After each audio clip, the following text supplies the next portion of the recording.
batinan wa tahsuruna biha fi ibadika salihin fi dunyana wa ukhrana bi barakati suratil Fatihah. A'udzu billahi minasyaitonir rajim. Bismillahirrahmanirrahim. Alhamdulillahi rabbil alamin arrahmanir rahim maliki yaumiddin. Iyyaka na'budu wa iyyaka nasta'in ihdinas siratal mustaqim siratal ladzina an'amta 'alaihim ghairil maghdubi 'alaihim waladdallin amin. Nabda bil basmalah. Bismillahirrahmanirrahim.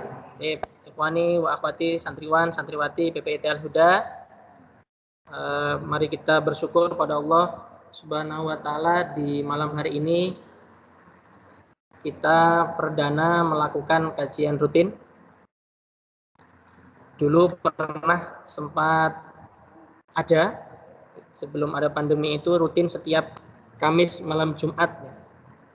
Itu ada kajian kitab tazkirah bersama dengan mudir. Kemudian setelah itu diinisiatif lagi oleh kurikulum pondok setiap Selasa dan Kamis. Selasa dan Kamis. Dan insya Allah kita akan mengadakan itu, semoga baik online maupun offline, yang di pondok maupun yang ada di rumah. Yang di rumah tidak wajib ya. Maksudnya kalau mau ikut tafadhol, kalau misalkan tidak juga tidak apa-apa, tapi kalau yang di pondok wajib. Begitu. Dan kita akan membahas masih bagaimana kita berinteraksi bersama Al-Qur'an. Kalau Ustadz Parmanto lebih khusus kepada tazkiyatun nafas atau tazkiyatun nufus, yaitu pensucian diri. Bagaimana kita disuguhkan dengan materi-materi yang mengingatkan kita untuk meninggalkan dunia sejenak. Betul? Iya, membahas tentang kematian, tentang alam kubur, tentang kiamat, tentang akhirat, semuanya. Jadi kalau teringat sebuah ceramah oleh seorang ustadz, sebelum kita meninggal dunia maka meninggalkan dunia terlebih dahulu. Sebelum meninggal dunia maka meninggalkan dunia terlebih dahulu. Nah, bagaimana cara kita belajar meninggalkan dunia sebelum meninggal dunia? Maka kita ingat akhirat. Yaitu ingat akhirat itu salah satunya yaitu dengan ngaji.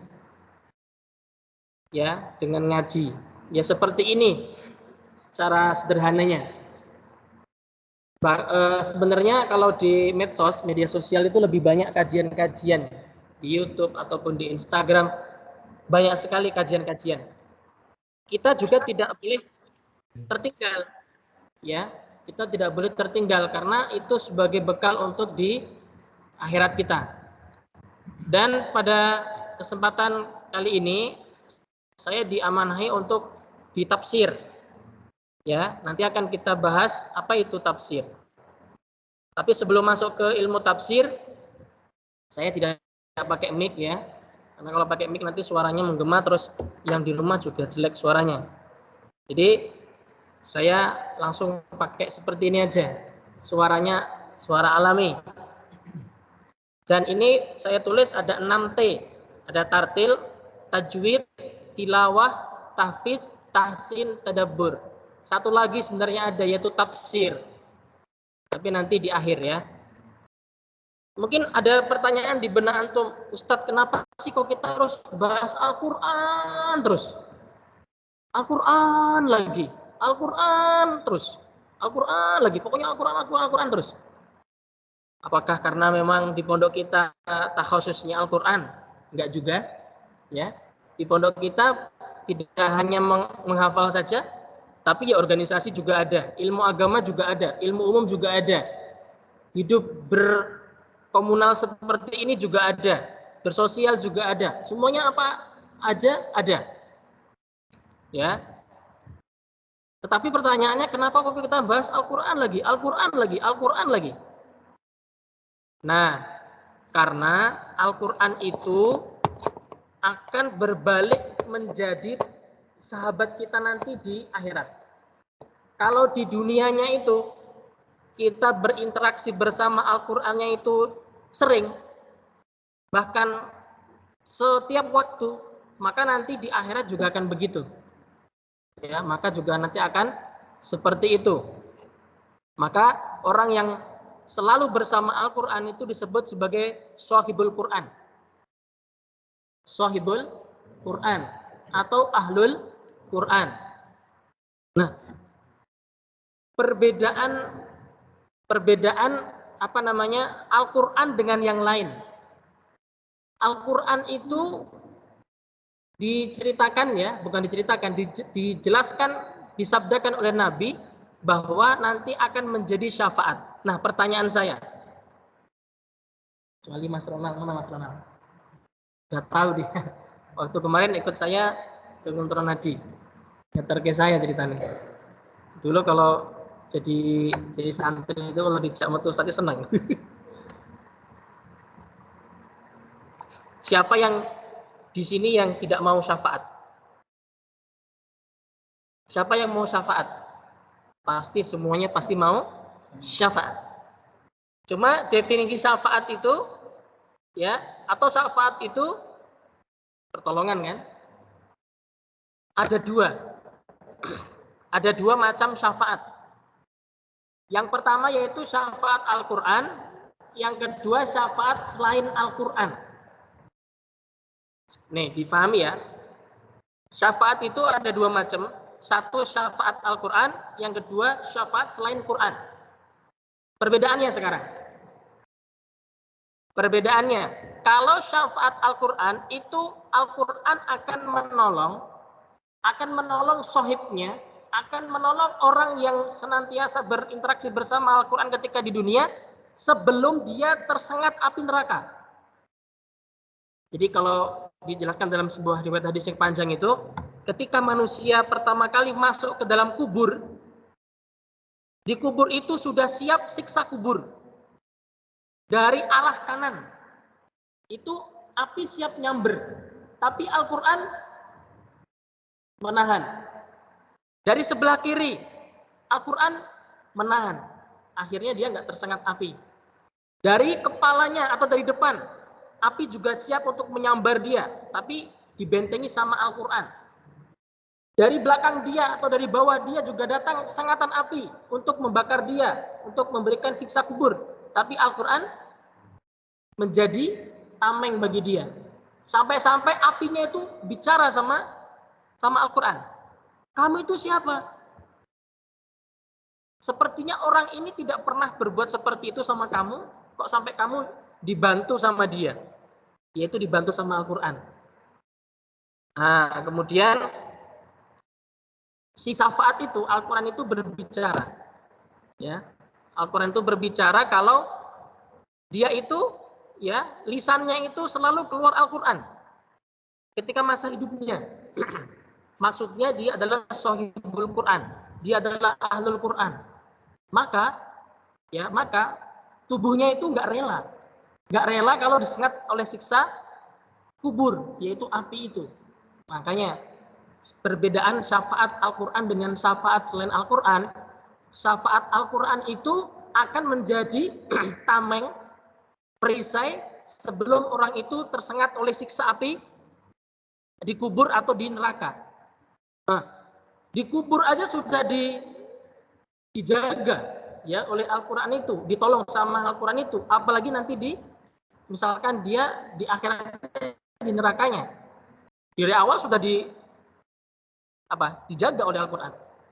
Perbedaan syafaat yang kedua atau syafaat yang lain ya, kalau syafaat yang lain itu orang-orang muslim itu yang mereka bajunya kotor alias banyak dosanya, itu dia sudah dicemplungkan ke dalam neraka, sudah masuk ke neraka, kemudian datanglah syafaat.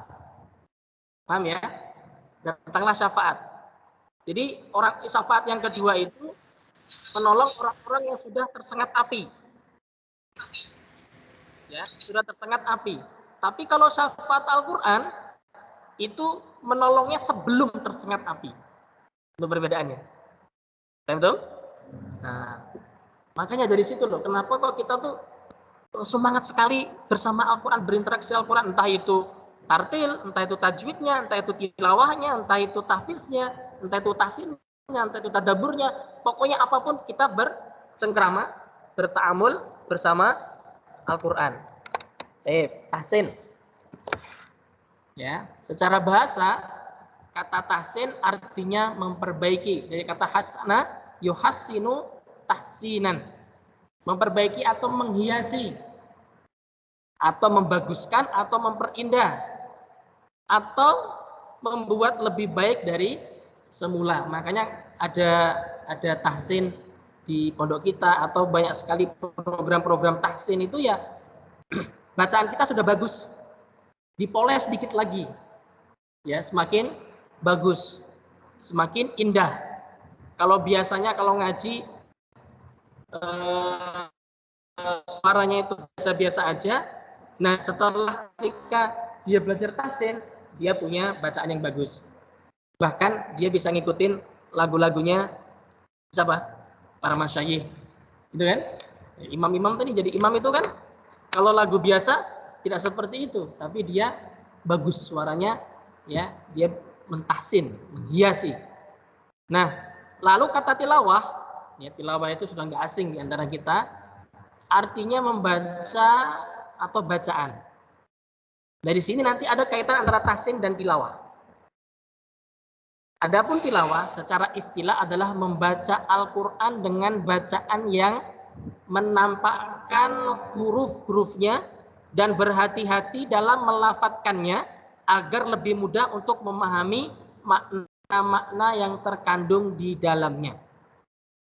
Dine wis apik tahsine, kemudian dilanjutkan dengan tilawah, dia itu baca Al-Qur'annya hati-hati, ya. Huruf-hurufnya itu juga cetha cara pelafalannya, melafadzkannya juga berhati-hati, tidak sembrono asal ucap saja, tidak tergesa-gesa, tidak terburu-buru. Syukur-syukur sambil tilawah sambil memahami makna-makna yang pernah dipelajari. Ya. Kan kalian belajar bahasa Arab, sedikit banyak pasti mengetahui kosakata kan? Nah, dari dua definisi tersebut bisa disimpulkan bahwa makna tahsin tilawah, nah, gabungan ya, tahsin dan tilawah adalah upaya memperbaiki atau membaguskan bacaan Al-Quran dengan baik dan benar sebagai realisasi dari firman Allah Subhanahu wa taala dalam surat Al-Muzammil ayat 4 yang artinya, dan bacalah olehmu Al-Quran dengan tartil yang sebenar-benarnya. Bagaimana bahasa Arabnya atau Al-Qurannya? Ya ayyuhal muzammil qumil laila illa qalila niswahu awingkus minhu auzid alaihi qalila. Kemudian inna sanulki alaika qaulan tsaqila. Benar enggak ini? Atau saya yang salah? Warattilil Qur'ana tartila. Jadi membaca Al-Qur'annya itu tartil. Ya, sebenar-benarnya. Dia sesuai dengan tahsinnya. Bagus bacaannya. Coba kalau bacanya cepat-cepat. Ya. Bacanya cepat-cepat. Contohnya, amma yatasaaluna lin naba'il 'adzim alladzi hum fihi mukhtalifun kalla sayalamun tsumma kalla sayalamun. Dia cepat. Ya, dia cepat. Tapi tidak tartil. Tahsinnya hilang. Harusnya terdengar suara bagus, hilang suaranya. Kalau bacanya tartil, tahsin. Amma yatasaalun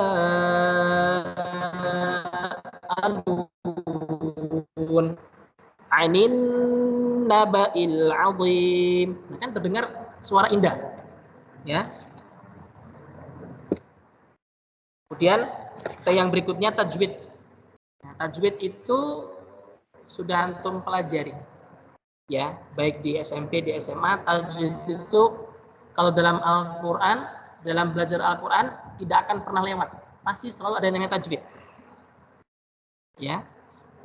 Tajwid itu secara bahasa bermakna memperbagus atau memperbaiki.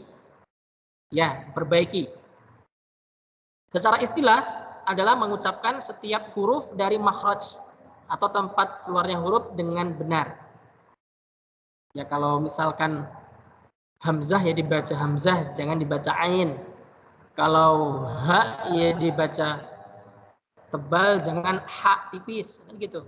Jadi sesuai dengan makhrajnya, tempat keluarnya huruf, tajwid. Itu bawahnya Anda bisa baca sendiri. Ya, jadi kalau bersama Al-Qur'an itu bacanya jangan ngasal. Al-Qur'an yang di depan kita, yang dipegang kita itu kitab suci. Maka bacanya nggak boleh asal. Harus sesuai diberikan hak-haknya. Ya, kalau harus mendengung ya kudu mendengung. Kalau dia kudu jelas ya jelas. Kalau dia iklab ya harus iklab. Ya kan? Kalau ikhfa ya harus ikhfa, kalau idhar ya idhar. Ada sama idhar. Idhar, ya kan? Jadi jangan digawe-gawe. Semuanya itu sudah ada ilmunya. Ya, semuanya itu sudah ada ilmunya. Beberapa asatid maupun ustadzah kita itu yang di tim tahfidz itu sudah banyak yang belajar tahsin, tajwid. Bahkan sudah ada yang mengambil sanad tajwid. Di antaranya Ustadz Abdullah, Ustadzah Umi itu sudah sudah pernah belajar, kalau tidak salah beliau mengambil sanad matan Jazari. Ya. Ustadz Edi juga kayaknya pernah, kalau tidak salah, saya lupa. Itu mutun, ada matan yang harus dihafalkan. Kalau dihafal, ya dihafal tentunya pakai bahasa Arab ya, bukan bahasa Indonesia. Kalau dihafal itu dia gampang. Oh ini iklab tuh seperti ini. Terus kemudian ikhfa tuh ini, hurufnya ini. Itu bisa gampang ya, dimudahkan dalam nantinya proses menghafal Al-Quran. Nah, kalau di beberapa daerah, lebih-lebih di Timur Tengah, menghafal mutun ataupun matan seperti itu tuh sudah menjadi kurikulum. Ya, diwajibkan. Jadi sebelum menghafal Al-Quran, itu diwajibkan terlebih dahulu menghafalkan mutun itu. Masya Allah, luar biasa. Nah, kemudian tahfidz tadabbur. Ya, tahfiz tadabbur. Ada pula tahfidz yang bermakna menghafal. Ya, tahfidz itu artinya menghafal. Ya. Jadi bisa artinya menghafal, bisa artinya menjaga. Jadi kalau misalkan antum bilang ihfadz Al-Qur'an, hafalkan Al-Qur'an, itu secara nggak langsung jagalah Al-Qur'an. Jadi ketika kita semua menghafal Quran, itu sebenarnya itu sedang menjaga Al-Quran. Ini makanya harus diluruskan. Jadi menghafal itu niatnya jangan sampai salah. Secara nggak langsung, ketika kita sedang menghafal, itu sedang menjaga. Ya, sedang menjaga. Ada satu lagi yaitu tadabbur. Tadabbur itu mendalami, memahami. Ya. Sehingga seorang muslim tidak hanya sekedar membaca Al-Quran saja, tapi juga menghafal dan memahaminya. Nah, tingkatan-tingkatan itu harus senantiasa ada dalam diri kita selaku seorang muslim yang berkepribadian muslim. Jadi kita nggak cukup hanya membaca Al-Quran saja, tapi juga harus menghafal dan juga harus mentadabburi.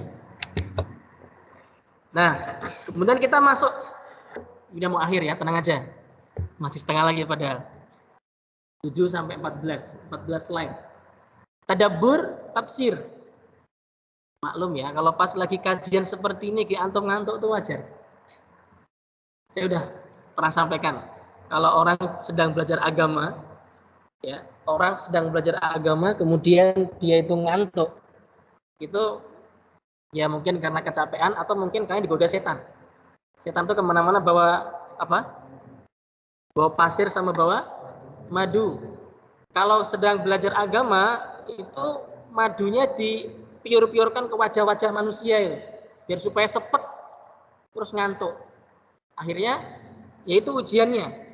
Ya, ujiannya itu kita lawan. Memang ujiannya begitu. Dia tuh nggak suka kalau kita tuh belajar ilmu agama. Dia nggak suka. Setan tuh nggak suka kalau belajar, kita manusia itu belajar ilmu agama. Dia nggak suka kalau kita taat, nggak suka. Ya, makanya cari celah bagaimana gitu, supaya ya nggak mendengarkan atau misalkan ngobrol sendiri begitu. Terus kemudian di sisi lain dia tuh bawa madu. Kalau di tempat-tempat yang menyenangkan, tempat-tempat hiburan atau mainan-mainan yang menyenangkan, itu matanya diolesin pakai madu, jadi manis kelihatannya. Ngerti-ngerti, wih jam 11 cah, turu yuk gitu. Wih jam semene cah, ayo kayak ngapa? Orang ngerti tiba-tiba di jam segini aja, manis gitu bawaannya. Coba kalau antum baca Quran, baru dari ibadah maghrib sampai isya, terus sing ngerti boyoan lah, sing gringgingan lah, sing gatel lah, sing ngantuk lah, sing luwe, segala macam lah cobaan. Ya, cobaan. Baik. Jadi tadabbur itu lebih luas dan mendalam dari tafsir. Tafsir itu mengungkap makna ayat supaya menjadi jelas. Di satu ayat, tapi itu bisa jadi yang menafsirkan banyak beberapa ahli tafsir. Ya, ada tafsir menurut tafsir Ibnu Katsir, ada tafsir misalkan dari tafsir Jalalain, banyak sekali. Kemudian tadabbur itu merenungkan dan menghayati kandungan ayat tersebut, ya, direnungkan, dihayati kandungan ayatnya itu sehingga memberikan dampak positif dalam kehidupan kita. Contohnya nih, untuk bisa mentadaburi Al-Quran dengan baik dan benar, kita harus mengetahui dulu tafsirnya dengan baik dan benar juga. Jadi kita nggak, kan ada ayat nih, ada ayat Al-Quran. Kadang kita hanya membaca saja terjemahan, itu saja belum cukup. Harus kita membaca terjemahan dan juga tafsirnya. Contoh yang dibahas dalam ilmu tafsir itu, dia itu makkiyah atau madaniyah, ya kan? Kemudian dia itu asbabun nuzulnya apa, gitu kan? Nah itu nanti di pertemuan berikutnya akan kita bahas detail ya. Nah contohnya begini, Allah Subhanahu Wa Taala berfirman di dalam Al-Quran surat ke-33 yaitu surat Al-Ahzab ayat 8. Coba masih ingat enggak yang SMA itu kemarin ketika mengikuti webinar dengan Mas, siapa yang di Turki? Mas Zaim. Apa arti Ahzab? Ahzab itu jamak dari kata apa Mas? Hizbun. Masih ingat? Hizbun. Hizbu. Bukan hasbu nih, hasbullah. Beda lagi. Ini hizbu pakai ha dan zai. Hizbun ahzab. Apa ahzab artinya? Bisa diartikan partai-partai, bisa diartikan kelompok-kelompok. Karena memang ada pada waktu perang Ahzab atau perang Khandaq itu banyak sekali kelompok-kelompok yang bersatu. Kelompok-kelompok dari musuh yang bersatu untuk memerangi kaum muslimin. Baik, Allah berfirman dalam ayat ini, A'udzubillahi minasyaitonirrajim, liyas al-shadiqina an sidqihim. Agar dia menanyakan kepada orang-orang yang benar tentang kebenaran mereka. Baik. Kira-kira antum kalau misalkan membaca terjemahan ini sudah paham belum secara teks? Agar dia menanyakan kepada orang-orang yang benar tentang kebenaran mereka. Paham nggak kira-kira? Dia di sini kira-kira siapa? Allah. Biasanya kalau dia di D-nya, huruf D-nya itu besar, itu biasanya Allah. Betul ya? Agar Allah bertanya kepada orang-orang yang benar, orang-orang yang jujur tentang kejujuran mereka, tentang kebenaran mereka. Siapa yang ditanya itu? Yang jujur itu siapa? Yang benar itu siapa? Hah? Ini butuh tafsir. Sebelum kita masuk untuk mentadaburinya itu kita butuh tafsir dulu. Ini tafsirnya. Dalam kitab-kitab tafsir disebutkan bahwa makna ayat ini adalah, nah ini rangkuman dari tafsir-tafsir yang ada. Para nabi dan pengikut mereka yang merupakan orang-orang yang jujur lagi benar. Pada hari kiamat nanti, mereka tetap akan ditanya dan diminta pertanggungjawaban oleh Allah. Itu tafsirnya. Jadi Nabi beserta dengan pengikut-pengikutnya, kaum-kaumnya, umat-umatnya. Kalau kita umatnya siapa? Nabi Muhammad. Kaumnya siapa? Nabi Muhammad kan? Ada di sini yang kaumnya Nabi Musa. Ada di sini yang kaumnya Nabi Isa. Kita ini kaumnya Nabi Muhammad meskipun tidak hidup sejaman dengan Nabi Muhammad. Karena kita beriman. Antum mungkin masih ingat. Antum masih ingat bahwa Nabi Muhammad SAW pernah suatu ketika menangis. Kemudian ditanya oleh sahabat, "Ma yubkika ya Rasulullah?" Apa yang membuat engkau menangis wahai Rasulullah? Ana mustaqun bi ahbabi. Rasul, aku rindu dengan kekasih-kekasihku. Kemudian sahabat itu bertanya kembali, alas nabi ahbabikum? Apakah bukan kami yang di sini itu sebagai kekasihmu wahai Rasul? La, bal antum ashabi. Tidak. Antum yang di sini adalah ashabi. Sahabatku. Wah, semakin heran lagi nih para sahabat.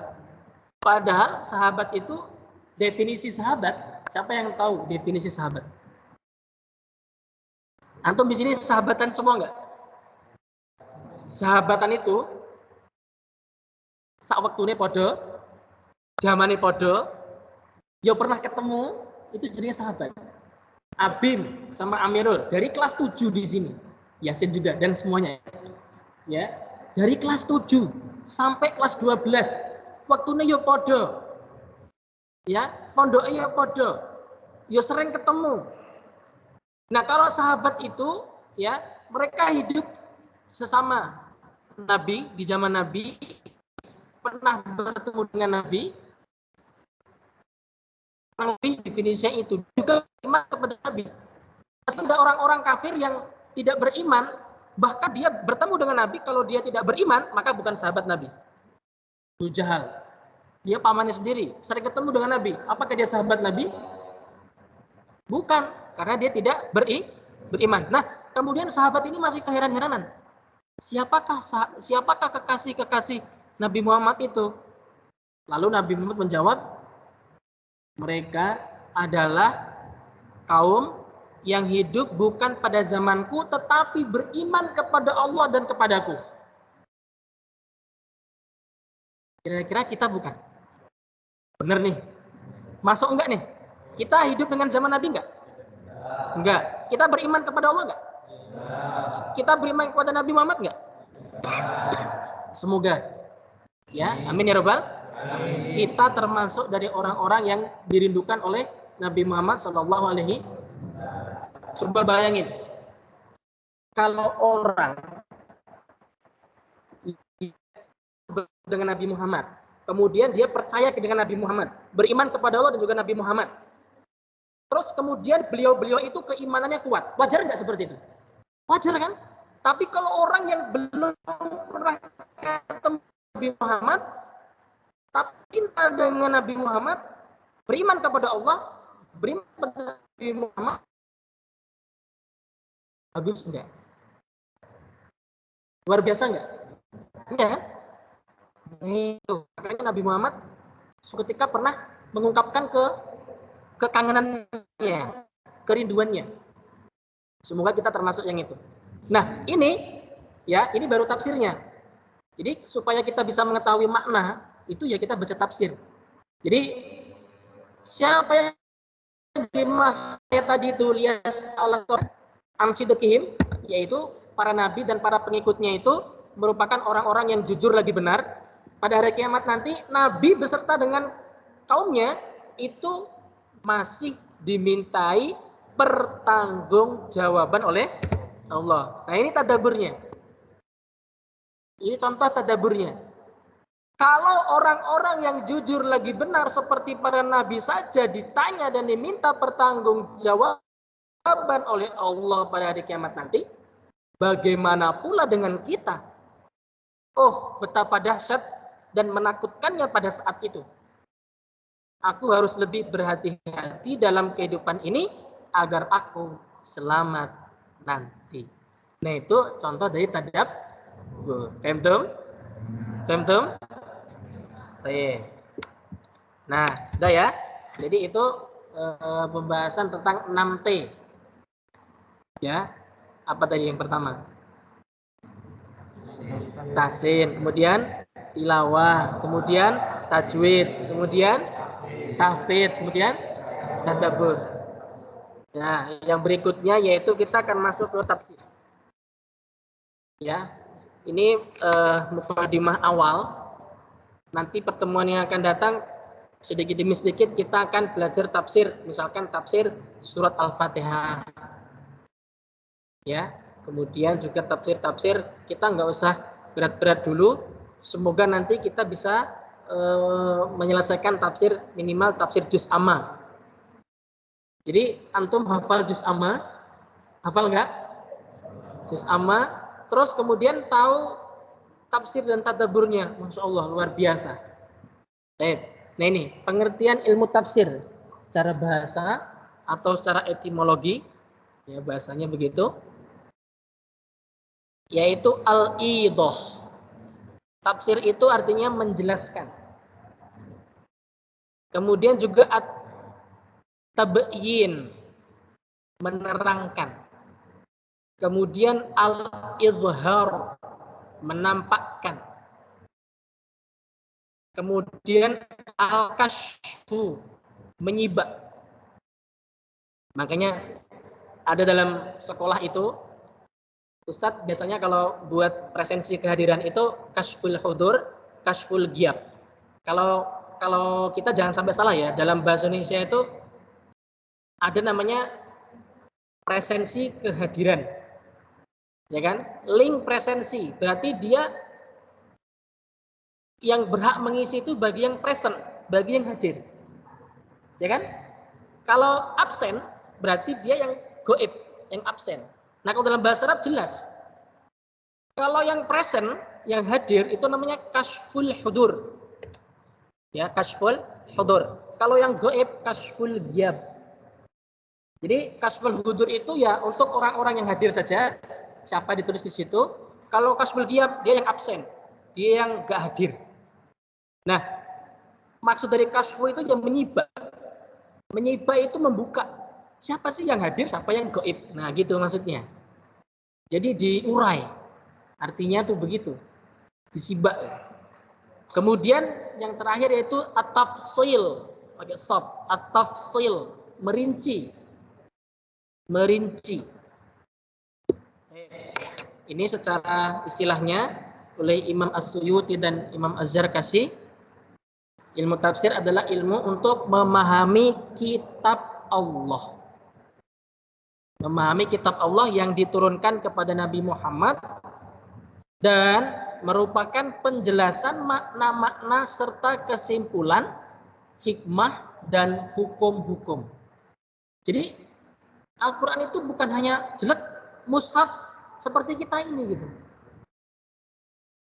Nah, antum ada yang tahu apa itu Al-Quran, apa itu mushaf? Apa perbedaan Al-Quran dan mushaf? Ada yang tahu perbedaan Al-Quran dan mushaf? Tidak tahu. Mushaf itu, kalau kita baca dalam Al-Quran itu pernah mendengar suhuf Ibrahim wa Musa. Ada beberapa nabi itu yang tidak mendapatkan kitab suci, ada juga yang mendapatkan kitab suci tapi juga mendapatkan suhuf. Nabi Ibrahim tidak mendapatkan kitab suci, tapi beliau mendapatkan suhuf. Suhuf itu lembaran-lembaran isinya ya syariat-syariat seperti layaknya isi Al-Quran. Undang-undang untuk kehidupan. Suhuf itu. Mushaf itu apa? Ya kumpulan-kumpulan lembaran-lembaran itu. Jadi Al-Quran yang tidak dibaca, yang cuma buat pajangan itu namanya mushaf. Tapi kalau Al-Quran, namanya Al-Quran itu ya dibaca. Paham ya? Jadi Al-Quran itu ya dibaca. Kalau nggak dibaca namanya mushaf. Nah, kita belajar ilmu tafsir itu untuk apa? Ya untuk memahami Al-Quran itu sendiri. Ya, dikupas lebih dalam sehingga kita tahu makna-makna yang terkandung di dalamnya. Kesimpulannya apa sih ayat ini? Kemudian ada nggak hukum-hukum yang masuk ke situ? Hikmahnya apa? Nah, itu kita tahu dari ilmu tafsir. Pasti tentunya kalau kita belajar, saya yakin pasti ada manfaatnya. Ya, sekecil apapun segala sesuatu pasti ada manfaatnya. Plus juga ada mudaratnya. Tentu kalau kita belajar seperti ini ya kita cari manfaatnya ya. Nah, ini manfaat belajar ilmu tafsir. Santai ya. Ini ntar lagi udah tinggal satu slide habis. Yang pertama, mengetahui makna kata atau ayat dalam Al-Quran. Jadi kita tahu nih artinya kata ini apa. Ya, contohnya. Doroba, itu bahasa Arab, artinya apa? Memukul. Doroba artinya memukul. Tapi kalau di dalam Al-Quran itu, kalau kita memaknainya secara kasat mata, tidak baca tafsir, coba artinya apa? Kalau misalkan innallaha la yastahi ayyadriba mathalah. Artinya apa coba? Sesungguhnya Allah tidak malu untuk memukul permisalan. Kan enggak nyambung. Ayyadriba mathalah. Atau daraballahu mathalan lil ladzina amanu ra'ata. Daraballahu mathalan. Allah telah memukul masalah, contoh-contoh. Kan enggak masuk akal ini ya, terjemahannya. Nah, doroba itu artinya ada lagi. Tidak apa? Tidak miskin makna. Jadi bahasa Arab itu artinya luas. Nah, itu di dalam tafsir itu juga salah satunya dibahas tentang makna kata. Ya. Makna kata atau ayatnya. Cuma yang enggak ketahuan sampai sekarang itu, ya, saya sendiri juga belum tahu. Adakah di antara antum yang tahu barangkali makna kata dari apa namanya huruf-huruf seperti Nun, Yasin, Toha, itu namanya apa? Hah? Tahu nggak itu maksudnya apa? Nah itu sirul asrar, yaitu adalah rahasia-rahasia hanya Allah yang mengetahui. Coba bayangkan, Toha artinya apa? Yasin, Yasin artinya apa sih?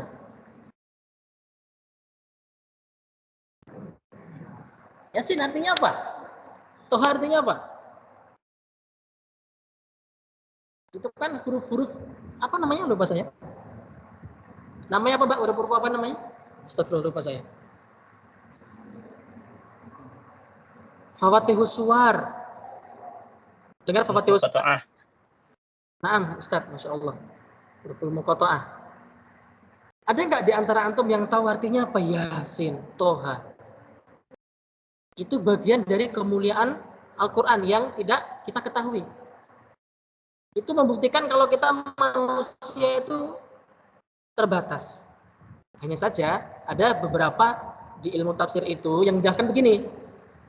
Toha ma anzalna alaikal qur'ana litashqa ma anzalna ilaika pa alaikal ma anzalna ilaika kepadamu itu ke Nabi Muhammad. Makanya Nabi Muhammad itu mempunyai nama, salah satu diantaranya adalah Toha. Satu lagi Yasin. Yasin itu juga salah satu dari panggilan nama Nabi Muhammad. Yasin wal Qur'anil Hakim, demi Al-Quran yang mulia. Innaka laminal mursalin. Innaka, sesungguhnya ka itu kamu, yaitu Nabi Muhammad, laminal mursalin, adalah sebenar-benarnya utusan Allah. Maka ka di sini ya, di tafsir itu dijelaskan ya kembali kepada Yasin itu. Maka Nabi Muhammad mempunyai nama ya Yasin. Ala toha Rasulillah ala Yasin Habibillah. Gitu kan? Salatullah salamullah ala toha Rasulillah. Salatullah salamullah ala Yasin Habib. Nah, kita tahu seperti itu dari mana? Tafsir. Ya, yang kedua, menjelaskan kandungan atau maksud dan makna tiap-tiap ayat Al-Qur'an. Ini kandungan isinya apa ya? Maksudnya apa ya? Dia ini ditujukan untuk siapa ya?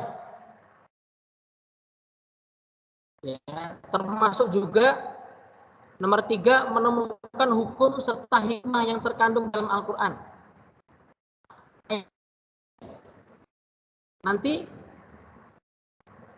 hasilnya kita akan mengetahui hukum diperbolehkannya, diharamkannya, disunahkannya atau dimubahkannya. Nah kan akhirnya tahu.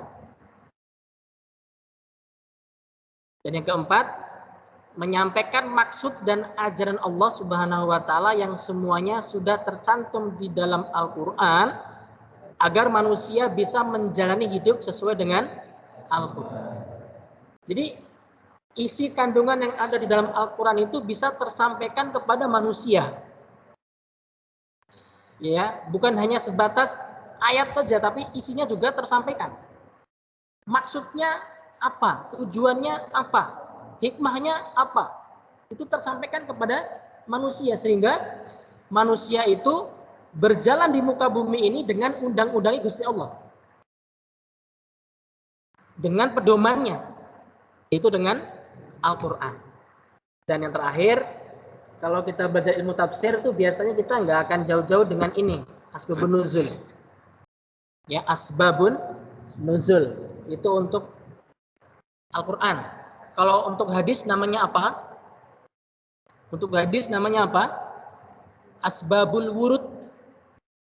Bukan wirid ya, tapi wurud. Wurud. Asbabul wurud. Kalau ini asbabun nuzul. Nah, kita juga perlu mengetahui di dalam Al-Qur'an itu yang kita baca, yang kita hafal juga tahu sebab-sebab turunnya apa. Ada yang antum mengetahui di sini. Sebab turunnya surat Al-Jin, ada yang tahu? Ada yang tahu sebab turunnya surat Inna A'toina? Ada yang tahu sebab turunnya Al-Ikhlas, Al-Falaq, An-Nas? Padahal tiap hari kita baca. Nah, itu kita harus tahu.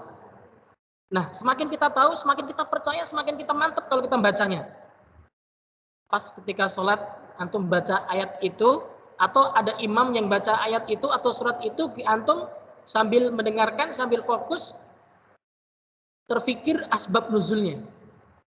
Itu akan semakin yakin. Ya, ada yang tahu asbab nuzul surat Al-Jin? Ya? Qul uhiya ilayya annahu istama'a nafarum minal jinni faqalu inna sami'na Qur'anan ajaba. Ini kisahnya itu kalau antum buka sirah ya, itu kisahnya di zaman Nabi Muhammad sedang pada masa-masa kesedihan. Namanya apa? Amul Huzni. Baik, enggak usah diceritakan ya, nanti panjang. Kemudian yang kedua, mengetahui sebab turunnya Al-Qur'an dan hadis. Jadi asbabun nuzul itu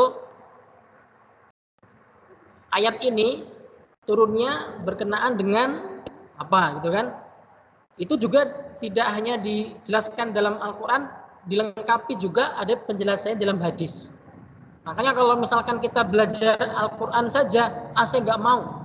Saya mau Al-Qur'an saja, saya nggak mau belajar hadis. Maka dia kurang sempurna. Kemudian yang ketiga, mengetahui sasaran objek dari ayat Al-Qur'an. Ayat ini tuh diturunkan untuk siapa sih gitu kan? Apakah ayat ini tuh objeknya untuk orang-orang yang beriman, atau orang-orang munafik, atau orang-orang kafir, atau untuk alam semesta, atau untuk para hewan? Nggak ada yang tahu. Maka dengan asbabun nuzul kita bisa mengetahuinya. Kemudian yang keempat, mempermudah dalam mempelajari Al-Qur'an. Kelas 10 itu pernah belajar tafsir surat Al-Falaq dan An-Nas atau Al-Mu'awwidzatain. Nah, di sana itu masuk ke dalam materi PAI-JCT atau Mapel Kepribadian Islami. Dia mempermudah untuk apa? Mempelajari Al-Qur'an. Karena tahu asbabun nuzulnya. Oh, asbabun nuzul turunnya surat Al-Mu'awwidzatain ini karena Nabi Muhammad pernah terserang sihir. Nah, itu ya.